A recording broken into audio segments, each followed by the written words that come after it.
क्योंकि आपके मंच पर एक वर्तमान सांसद हैं और एक पूर्व सांसद है, इसलिए यह बात इनके सामने कहना चाहता हूं।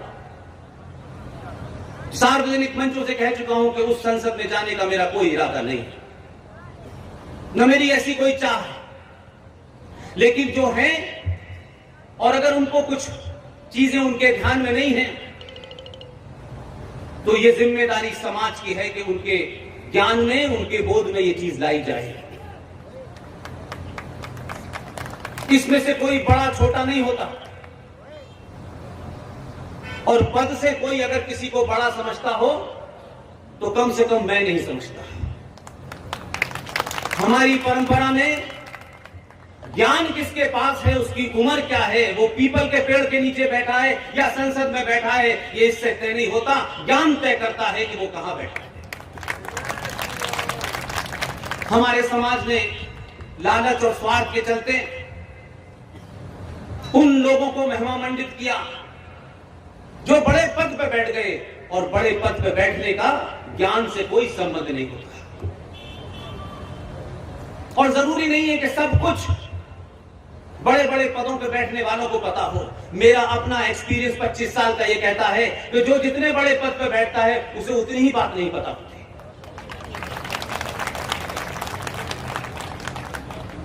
इसलिए कुछ मुहिम, कुछ बातें जिसकी तरफ डॉक्टर वेदांती जी ने, डॉक्टर कठेरिया जी ने ध्यान दिलाया, वो ज्यादातर राष्ट्र और देश से ज्यादा कनेक्टेड थी।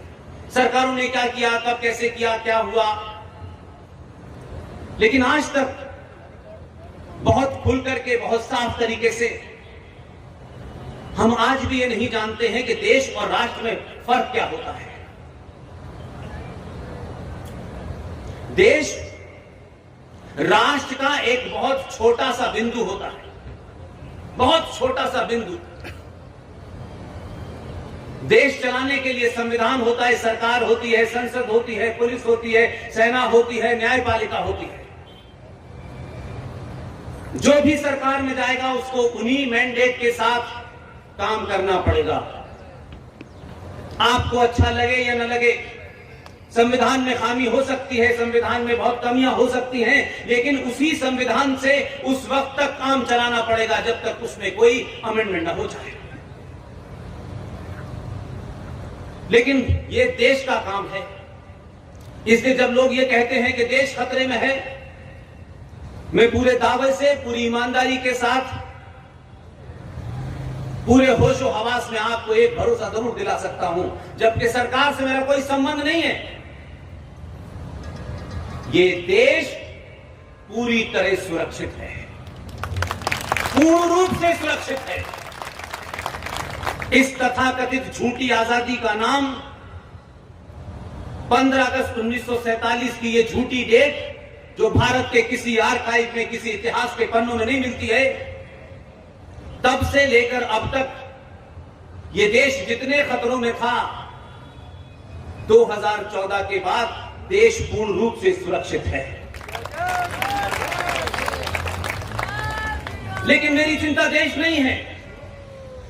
देश चलाने के लिए जो सरकार चुनी जाती है, वो आपको 5 साल में एक बार मौका मिलता है।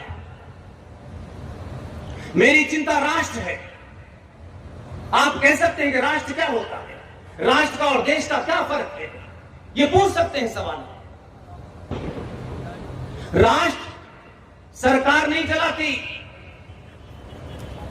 न्यायपालिका नहीं चलाती, पुलिस नहीं चलाती, सेना नहीं चलाती।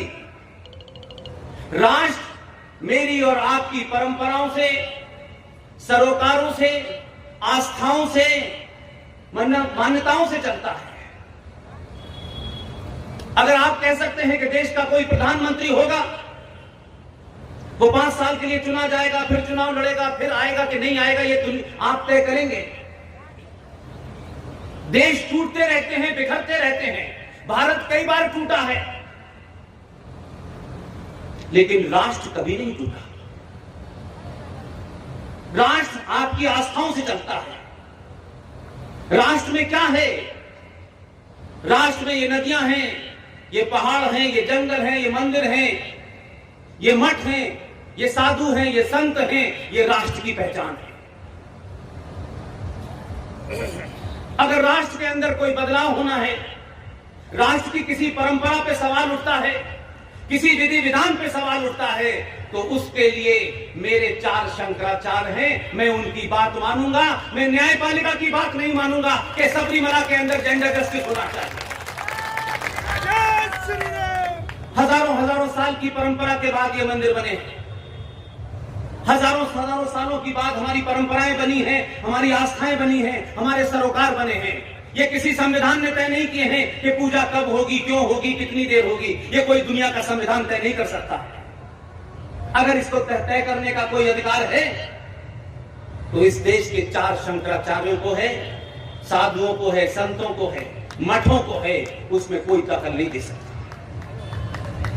लेकिन भारत राष्ट्र जिन चीजों से बना है, उसमें जो मौजूद लोग थे, उनमें लालच आया, स्वार्थ आया, कमजोरियां पैदा होने लगी। और जब समाज कमजोर होता है, समाज कायर होने लगता है, लालच के कारण स्वार्थी होने लगता है, तो सत्ताएं आपके राष्ट्र की मान्यताओं, परंपराओं को न्यायपालिका के माध्यम से तय करना शुरू करते हैं।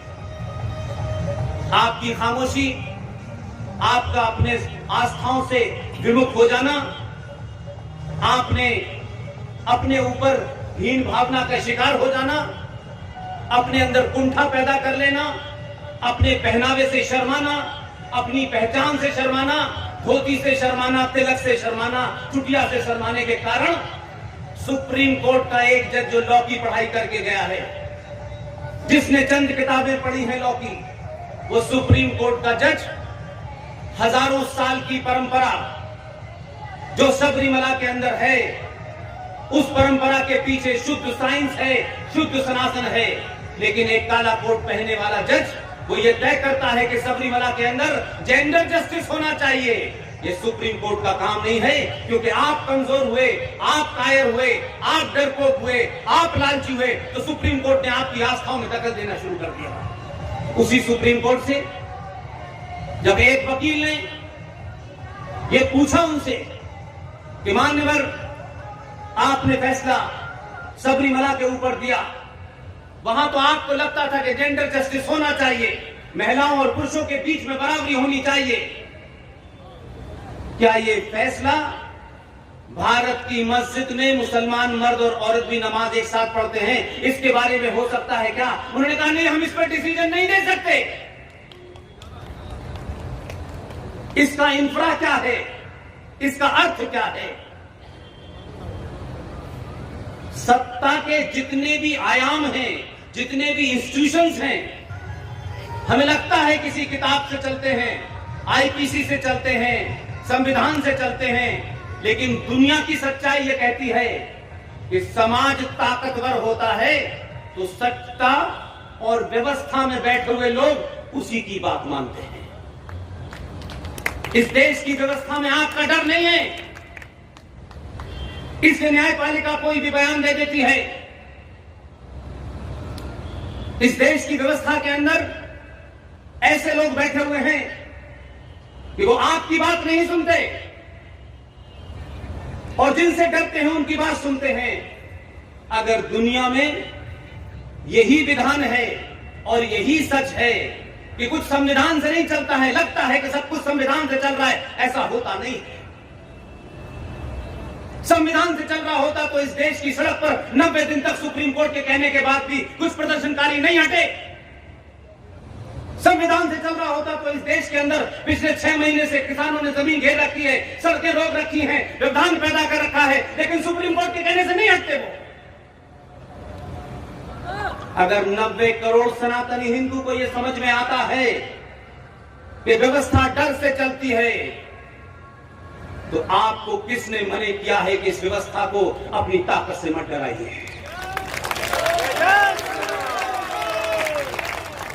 अगर 25 करोड़ लोग इस देश में कोई भी कानून वाजिब और गैर वाजिब